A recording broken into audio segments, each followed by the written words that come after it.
나시린의 규례는 여호와께서 모세를 통하여 이스라엘 자손에게 주신 것입니다. 나시린이 되기 위하여 서원하는 것은 자신의 몸을 구별하여 여호와께 드리는 특별한 서원입니다. 그래서 이 나시린이라는 이 히브리 단어의 뜻은 구별된 자, 하나님께 드려진 자라는 것입니다. 그러므로 나시린은 하나님께 봉사하도록 세상으로부터 자신을 구별하여 하나님께 헌신하기로 서원한 사람입니다. 나시린은 최소 30일 이상 일정 기간 동안 헌신하는 일시적 나시린과 그리고 평생을 헌신하는 종신 나시린이 있었습니다. 또 나시린의 서원은 남녀 모두 다 가능했는데요, 본문 1, 2절은 그 사실을 이렇게 증거합니다.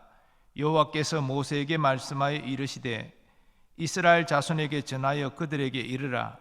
남자나 여자가 특별한 서원 곧 나시린의 서원을 하고 자기 몸을 구별하여 여호와께 드리려고 하면. 그런데 이어지는 3절 이하 말씀을 보면 이 나시린이 금해야 될 것이 있음을 알 수 있습니다.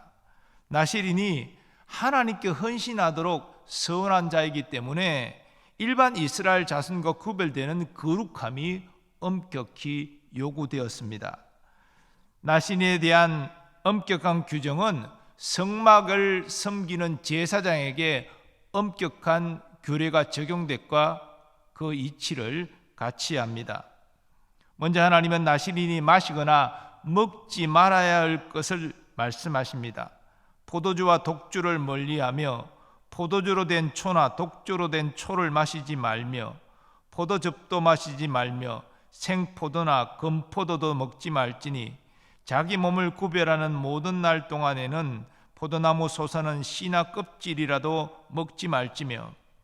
자세히 보면 하나님이 먹거나 마시거나 하지 말라라고 금하신 것들은 포도와 관련된 것들입니다. 왜 포도 음식과 관련해서 하나님께 이렇게 엄격하게 금하시는 걸까요?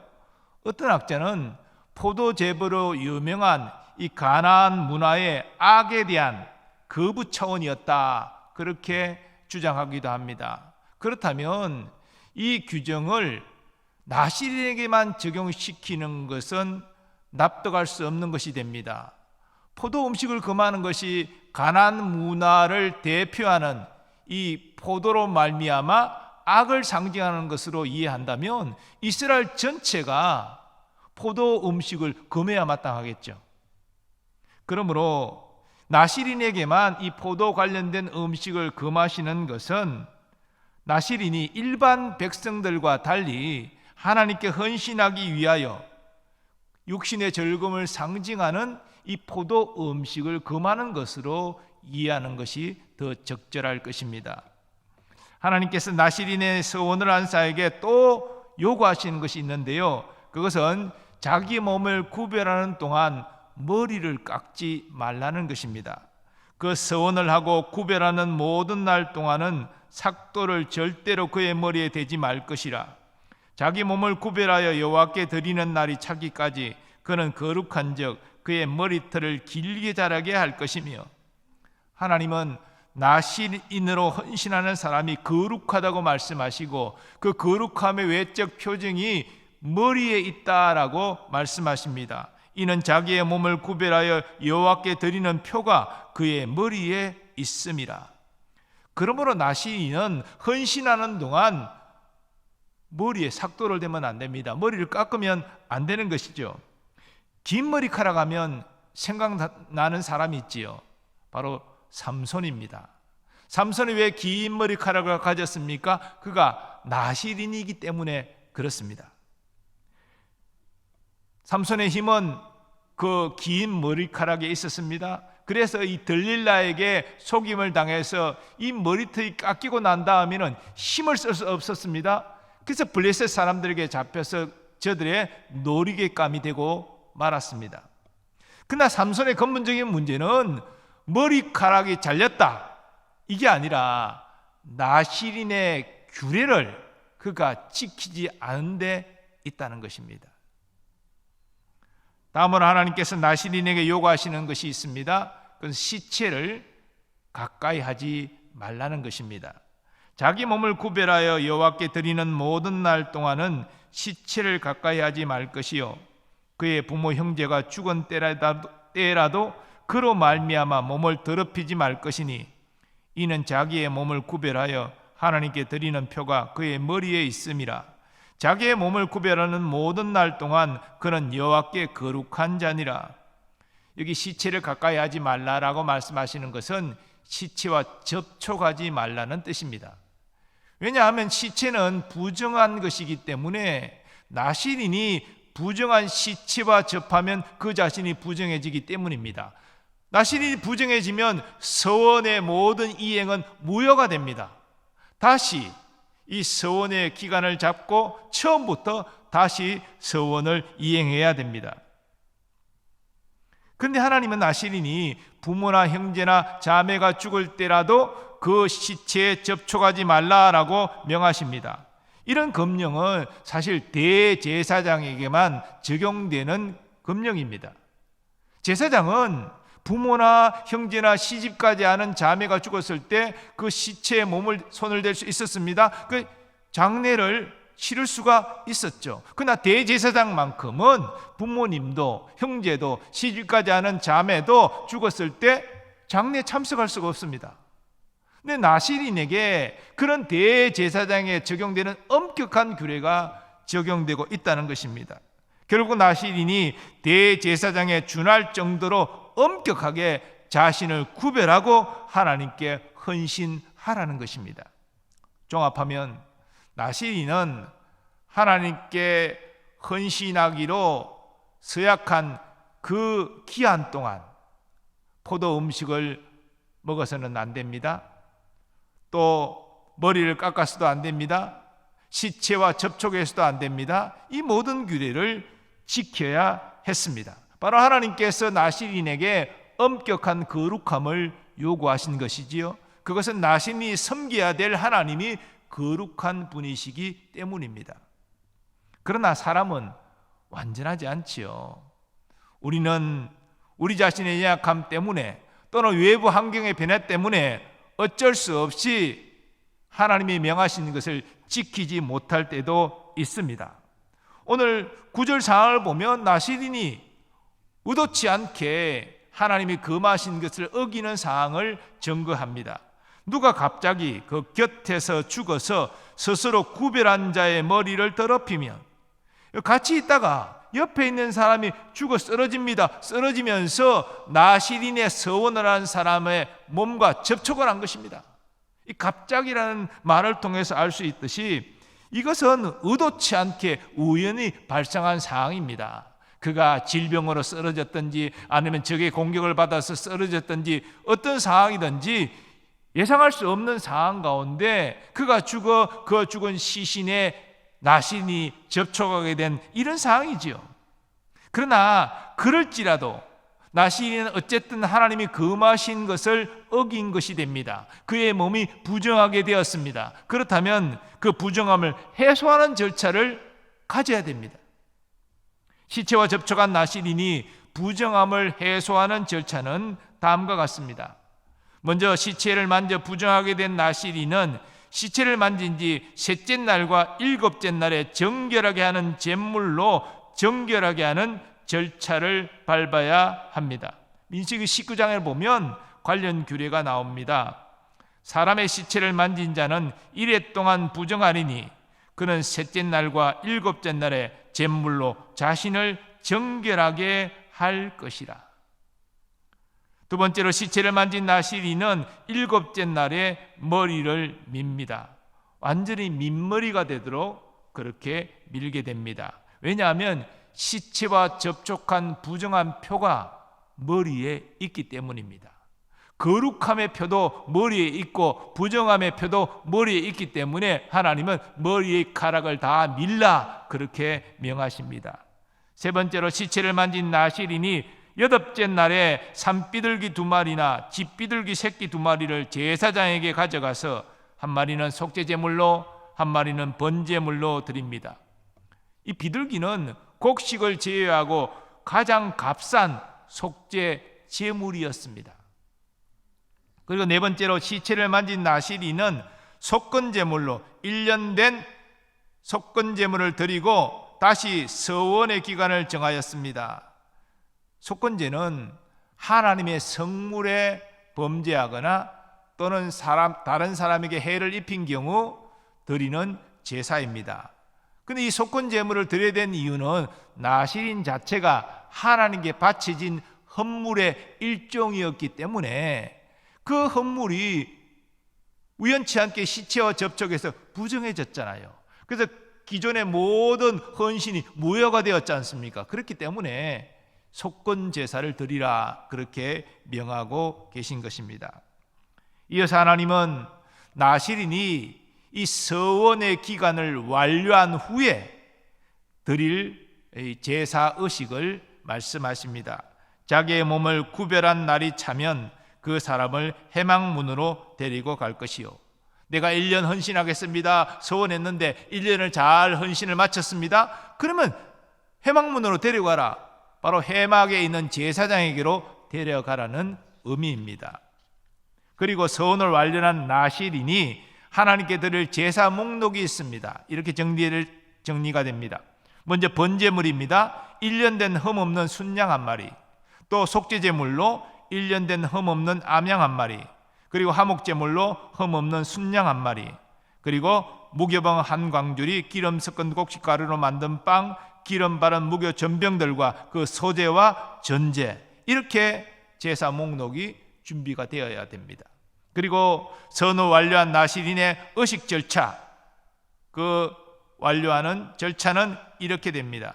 먼저 속죄제와 번제를 드립니다. 앞에 말씀드린 제사 목록에 따라서 속죄제와 번제를 드리게 되죠. 두 번째로 화목제물을 무교병 한 광주리와 더불어 드립니다. 이때 소제와 붓는 전제도 함께 드립니다.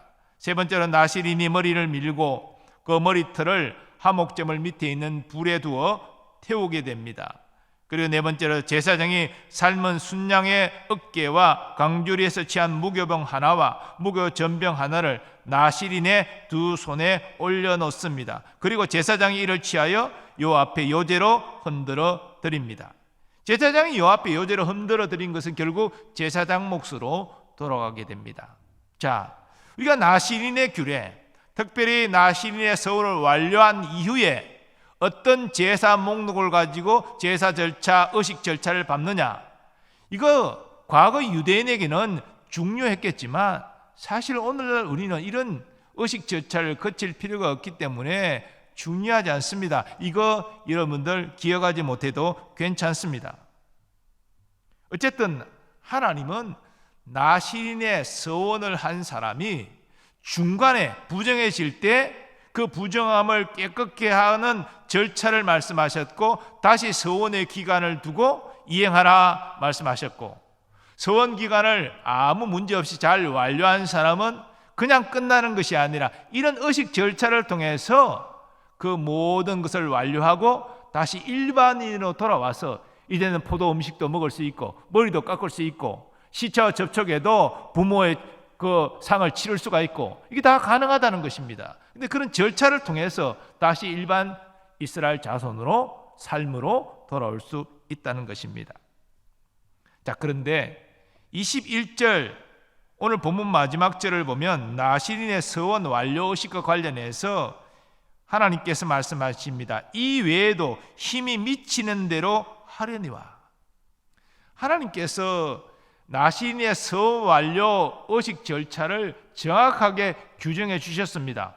어떤 제물을 가지고 어떤 제사를 드리라, 이것까지 말씀하셨습니다. 그러나 그것은 기본입니다.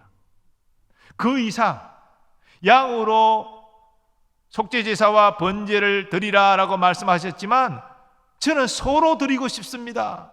제가 하나님께 헌신을 서원하고 그 기간을 무사히 마치게 된 것이 저는 너무나 감사하고 기쁩니다. 저는 더 하나님께 귀한 예물로 이 절차를 다 마치고 싶습니다. 그런 마음이 있고 그럴 경제적 여력이 된다면 양이 아니라 소로 모든 절차를 마쳐도 된다는 것입니다. 여러분, 감사의 마음이라는 것은 하나님 앞에 헌물을 드림으로 나타낼 수 있지 않습니까? 그것은 하나님이 기본을 정해 주실지라도 그 이상 하고 싶다는 것은 더 감사가 많기 때문이 아니겠습니까? 하나님은 그런 것을 허락하신다는 것이에요. 그 문자적으로 규정대로 하는 것이 아니라 그보다 네가 더 하고 싶다면 더 할 수 있다, 그렇게 말씀하고 계신 것입니다. 그리고 시간이 지나서 이 나시린의 의식 완료 절차를 관련해서 경제적 여력이 없는 사람은 사실 양도, 속죄제로, 번제로, 화목제로 드릴 수 없는 경우가 있었습니다. 그래서 상대적으로 경제적 여력이 있는 사람이 그 나시린의 서원 완료 의식과 관련하여 비용을 대서 그 사람이 그 의식을 완료할 수 있도록 돕는 그런 관습이 생겨났습니다. 성경은 이와 관련해서 예루살렘 교회 지도자들이 바울에게 권한 내용을 이렇게 증거합니다. 우리가 말하는 대로, 말하는 이대로 하라. 서원한 네 사람이 우리에게 있으니 그들을 데리고 함께 결례를 행하고 그들을 위하여 비용을 내어 머리를 깎게 하라. 그러면 모든 사람이 그대에 대하여 들은 것이 사실이 아니고 그대도 율법을 지켜 행하는 줄로 알 것이라. 이 말씀에 배경이 있는데요, 사실 바울은 이방인에게 복음을 전하면서 너희가 율법에 매일 필요가 없다, 율법을 지킴으로 구원받는 것이 아니다, 예수 그리스도를 믿음으로 구원받는 것이다, 이렇게 가르쳤습니다. 그렇다고 해서 그러면 바울이 율법을 안 지켰느냐? 그는 유대인으로서 율법에 대한 존중감이 있었습니다. 그런데 예루살렘 교회 유대인 신자들은 이 바울이 율법을 무시하고 율법도 지키지 않는다, 이렇게 생각했습니다. 당시까지만 하더라도 이 구원과 관련해 유대인 신자들은 율법도 지키고 예수도 믿어야 된다, 이렇게 생각하고 있었어요. 이 대다수입니다. 물론 사도들 정도 되면 율법을 지킴으로 구원받지 못하는 것이다, 우리가 믿지 않는, 우리가 이방인에게 이것을 강요하지 말자, 그렇게 회의 끝에 결론을 냈지만 적어도 율법 아래 살아가고 율법을 지켜왔던 유대인들은 예수를 믿어도 율법을 지켜야 된다, 율법을 존중하는 그런 의식이 있었어요. 그래서 바울이 유대인에게 복음을 전할 때는요, 율법을 지키지 말라 이렇게 말하지 않았습니다. 이방인에게 복음을 전할 때 율법을 지킬 필요가 없다, 율법을 지킴으로 구원받는 것이 아니다. 왜냐하면 그들이 율법과 상관없는 사람들이기 때문에. 근데 그것을 유대인 신자들은 오해했다는 것입니다. 그래서 예루살렘 교회를 바울이 방문했을 때 그걸 따져 물으려고 그랬고 항의하려고 그랬고 이런 분위기였다는 것이죠. 그래서 예루살렘 교회 지도자들이 오늘 본문의 내용을 말한 것입니다. 이 본문의 내용을 보면 서원한 네 사람이 나오는데요, 이 서원은 나시린의 서원을 말하는 것입니다. 그런데 이 사람들이 이제 결례를 행한다라고 말하고 있는데, 이 결례는 나시린의 서원을 완료하고 이제 의식을 갖는 것을 의미합니다. 그런 이해가 가능한 것은 이어지는 말에 비용을 내어 머리를 깎게 하라라고 말하고 있기 때문이죠. 앞에 제가 말씀드린 대로 나시린이 그 서원을 완료하고 그 절차에 따라서 머리를 밀지 않습니까? 그리고 이제 일반인으로 돌아가지 않습니까? 지금 그것을 지금 말하고 있는데, 여기에 바울이 비용을 대도록, 그래서 유대인 신자들이 나시린의 규례를 지키는 바울의 모습을 보면서 저 사람이 율법을 무시하고 율법을 폐기하는 자가 아니구나, 그래서 오해를 풀 수 있도록 하라라고 지금 예루살렘 교회 지도자들이 바울에게 권면하는 내용입니다. 바울은 이대로 수행을 하지요. 이로 보아 나시린의 규례는 1세기에도 시행된 것으로 보이고요, 또 이 시행 과정에서 경제적으로 어려운 사람들을 위해서 여유가 있는 사람들이 비용을 대는 그런 간섭도 이때 행해지고 있었다는 것을 알 수 있습니다. 자, 이제 이 나시린의 규례에 대해서 여러분에게 쭉 말씀을 드렸는데요, 이 규례들이 오늘날 우리에게는 어떤 의미가 있겠습니까? 우리는 이 나실인 규례들을 어떻게 우리에게 신앙적으로 적용할 수 있겠습니까? 먼저 우리가 유의해야 될 것은 이 나실인 규례의 핵심은 단순히 포도 음식을 먹지 않고 또 머리 깎기를 금지하고 시체와 접촉하지 않고 이 규정들을 문자적으로 지키는 데 있지 않다는 것입니다. 하나님이 이 규례를 주신 것은 거룩하신 하나님을 섬길 때에, 헌신할 때에 거룩함으로, 일반 백성들과 구별되는 거룩함으로 헌신하라, 그런 뜻으로 이 규정들을 주신 것입니다. 그것을 바르게 이해하고 헌신하는 것이 중요하다는 것이지요. 이 규례들은 지키지만 하나님을 섬기는 거룩한 구별된 마음이 없이 행하는 것은 아무 의미가 없다는 것입니다. 결국 마음으로부터 하나님 말씀에 순종하는, 바로 그것을 하나님이 요구하신다는 것입니다. 하나님께서 오늘날 우리에게 요구하시는 것도 마찬가지입니다. 따지고 보면 우리는 영적 나신인으로 구별되었습니다. 예수 그리스도의 보혈로 하나님 자녀가 된 순간 우리의 헌신은 일정 기간만 헌신하는 것이 아니라 주님이 부르시는 날까지 우리는 헌신해야 마땅합니다. 그 헌신에 있어서 하나님이 진정으로 우리에게 원하시는 것은 문자적으로 말씀에 순종하는 것이 아니라 그 의미를 깨닫고 마음으로부터 순종하는 것입니다. 사도 바울은 그런 마음으로부터의 순종을 하나님의 영광을 위하여 하라라고 이렇게 증거했습니다. 너희가 먹든지 마시든지 무엇을 하든지 다 하나님의 영광을 위하여 하라. 먹는 순간에도 마시는 순간에도 무엇을 하든지 간에 우리는 마음부터 우러나오는 순종을 통하여 하나님께 영광을 돌려야 마땅하다는 것입니다. 또 바울은 로마서에서도 같은 고백을 합니다. 우리 중에 누구든지 자기를 위하여 사는 자가 없고 자기를 위하여 죽는 자도 없도다. 우리가 살아도 주를 위하여 살고 죽어도 주를 위하여 죽나니 그러므로 사나 죽으나 우리가 주의 것이로다. 우리는 다 하나님의 은혜와 사랑에 빚진 자들이 아닙니까?